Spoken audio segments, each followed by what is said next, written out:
section 4.5 and solving related rates problems. They're all word problems, so it's going to take you a minute probably to write these down in your notebook.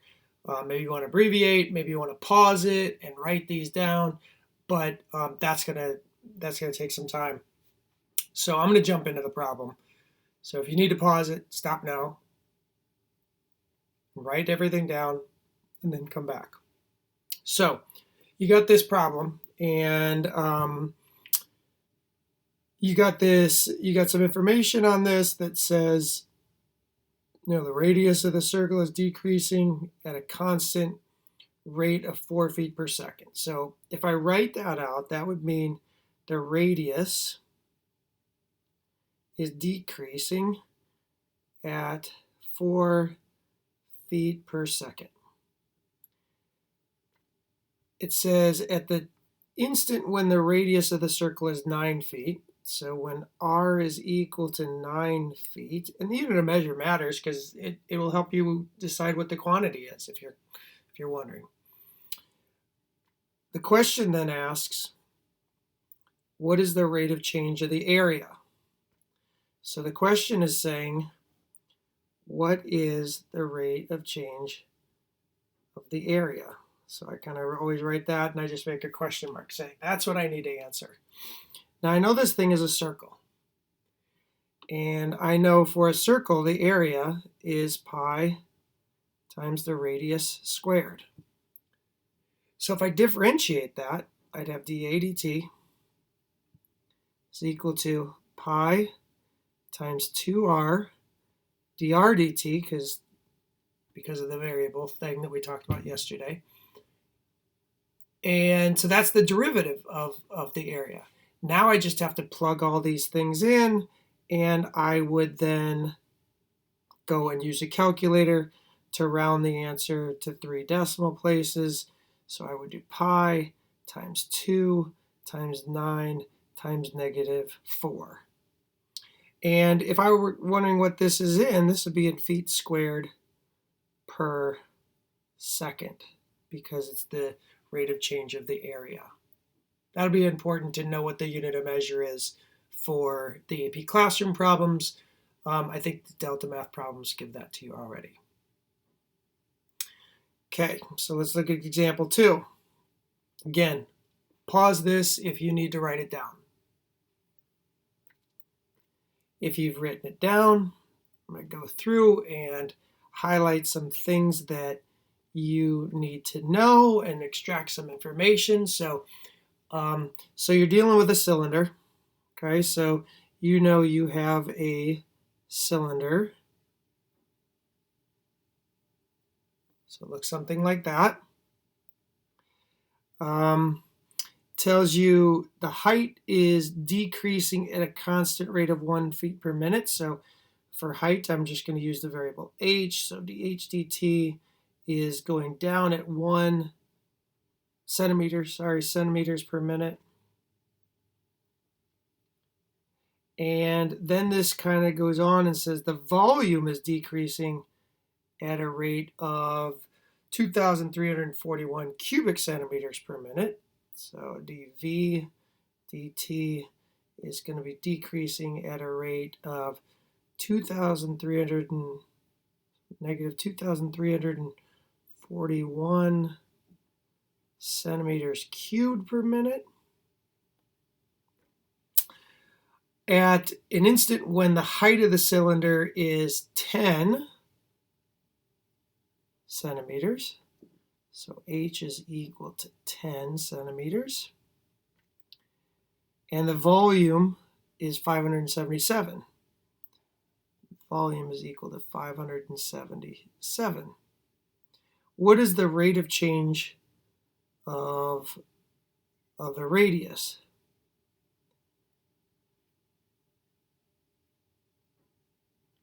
So this is kind of an interesting one.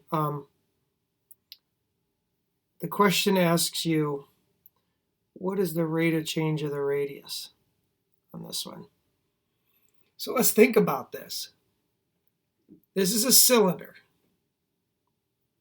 I would love for you to think to yourself, what is the rate of change of the radius of this cylinder? If you know the volume can be found by pi r squared h. So if I say, what's the rate of change of the radius?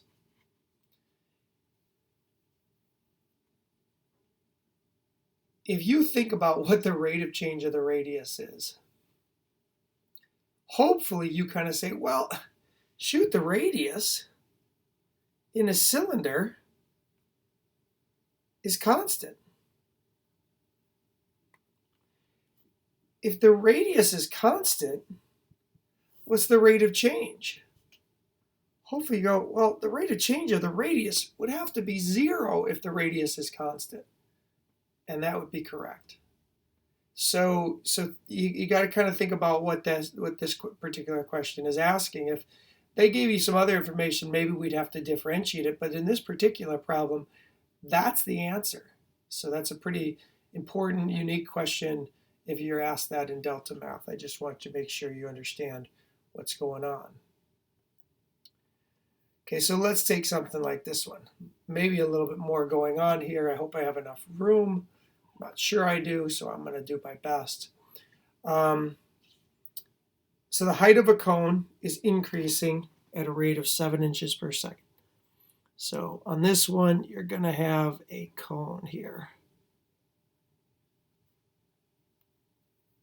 So there's your cone.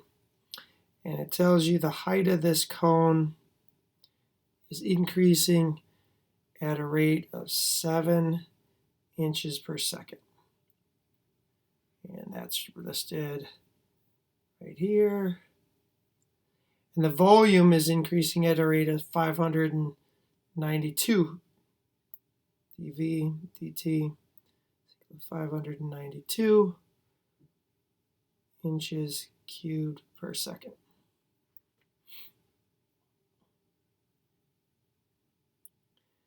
At the instant when the height of the cone is 7 inches,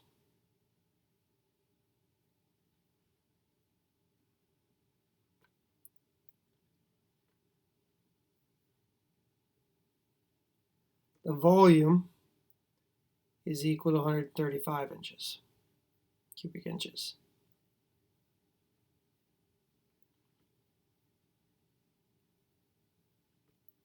Question on this one is, what is the rate of change of the radius? So again, dr dt. Well, on this one, the radius does change. You know, as the radius at the top of that cone is a lot smaller than the bottom of that cone. So the volume of the cone can be found by that equation. So you know you have this equation to kind of work with. Well, so when I know this, I'm probably going to have to differentiate this. And when I think about this equation, notice that I have a product rule right there. So I'm going to have to use the product rule. If I go through this product rule, I would say dv dt is equal to 1/3 times pi. That's all a constant.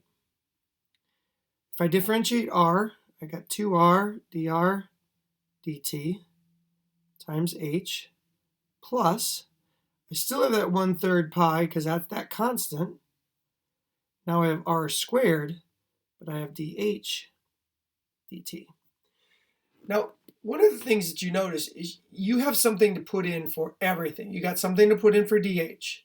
You got something to put in for h. You got something to put in for v. You're trying to find r. What you don't know is you're trying to find dr dt. What you don't know is you don't know r. But we can find r.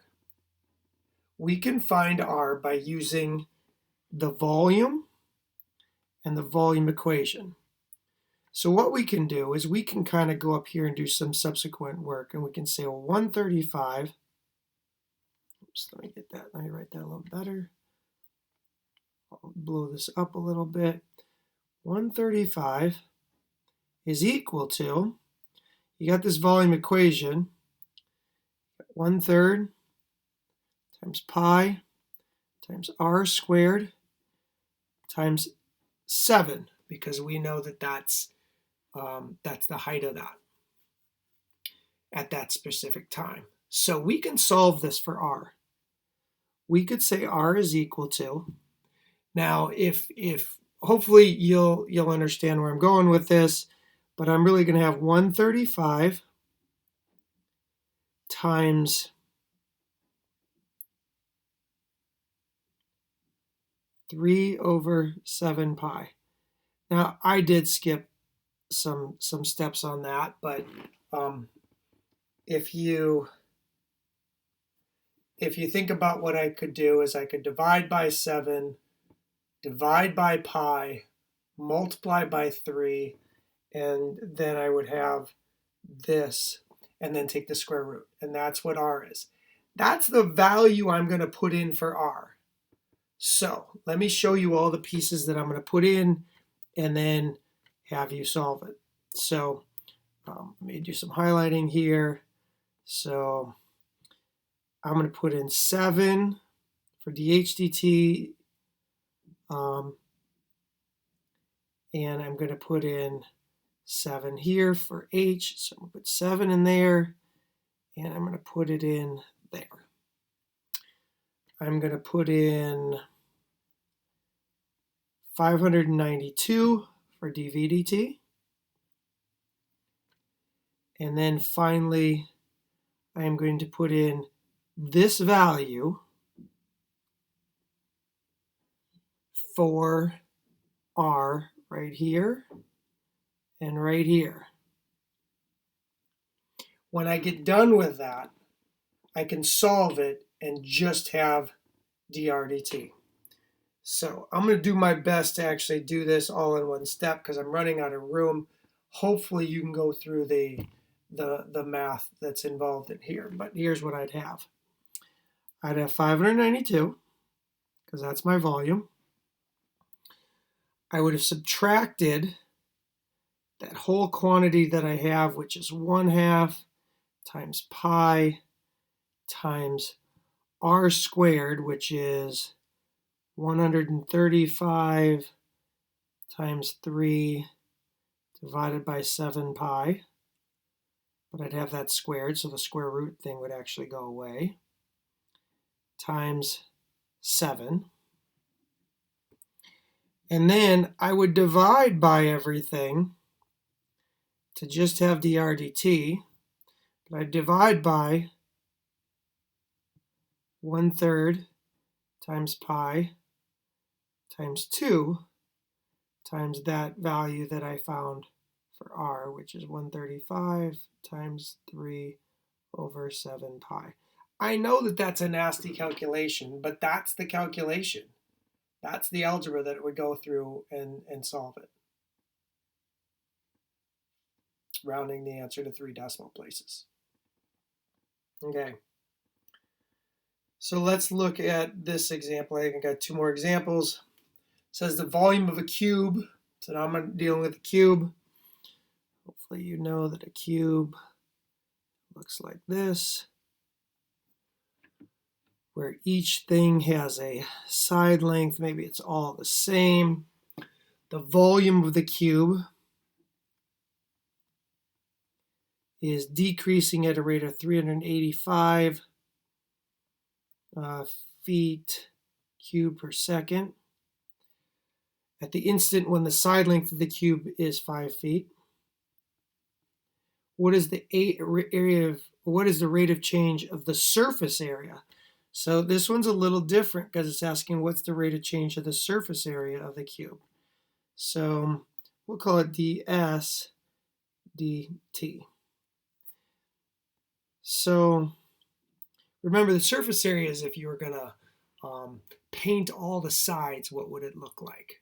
Well, each side has an area of x squared, which means that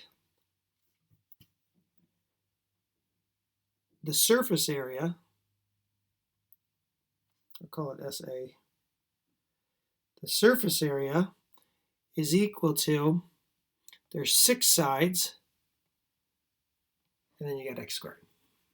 Now, you might go, wow, I don't know that I have enough information, because when I differentiate this surface area,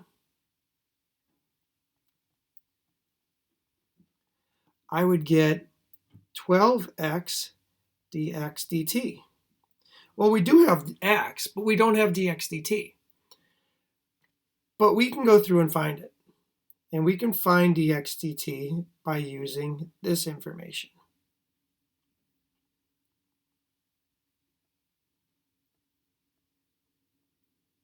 We can do it by doing the following. We know that the volume of this thing is equal to x cubed. So that means dv dt is equal to 3x squared dx dt. Well, we know what dv dt is. It's negative 385. We know x at this instant is 5. And that would leave us with dx dt, which we need for the other to find that question mark that we're worried about. So we know dx dt at this instant is equal to negative 385 divided by 3 times 5 squared. Well, we can plug that in, right? I mean, we can take that value, let me highlight it, we can take that value and put it in right here. And we can take this value and put it in right there. So we could answer our question in this case by simply taking this and saying, well, this surface area is changing at a rate of 12 times 5 times negative 385 divided by 3 times 5 squared. And we could type that into our calculator and get an answer for that. So hopefully that one makes sense to you. They're a little bit hard. I mean, I'm not going to joke. This is pretty tough stuff, actually. Notation-wise, it's pretty tough stuff. So let's look at this one. The area of a circle is decreasing at a rate of 135 square feet per second. I know right out of the gate that the area of a circle is decreasing at a rate of 135 feet squared per second at the time when the area of the circle is 9 pi. What is the rate of change of the circumference of the circle? We'll call it dc, dt. So we're looking for what's the rate of change of the circumference of the circle. So you got a circle. You got an area formula, pi times the radius squared. You have a circumference formula that is 2 times pi times r. So let's work with that first. That means dc dt is going to have to be 2 times pi times r times dr dt. So we need dr dt. Okay, so we need dr dt before we can solve this problem. Well, let's go find it. Let's find it this way. If the area is equal to 9 pi, the radius would have to be 3. Hopefully you can see that from the area formula of a circle.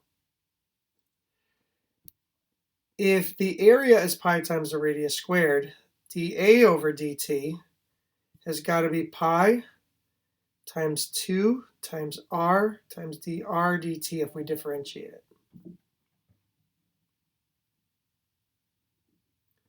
So now, here's what I'm going to do. I'm actually going to solve for dr dt.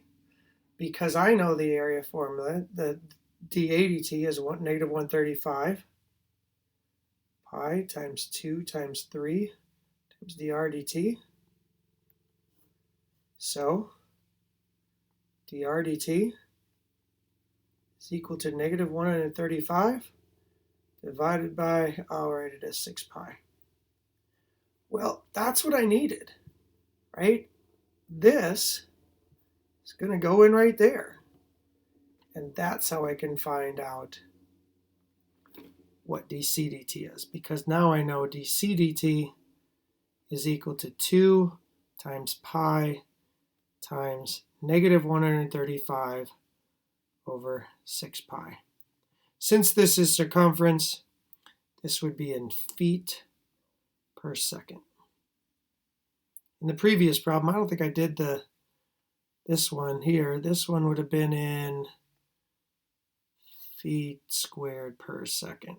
If you went back to that one, I don't think I put a unit of measure on that one because that would be surface area.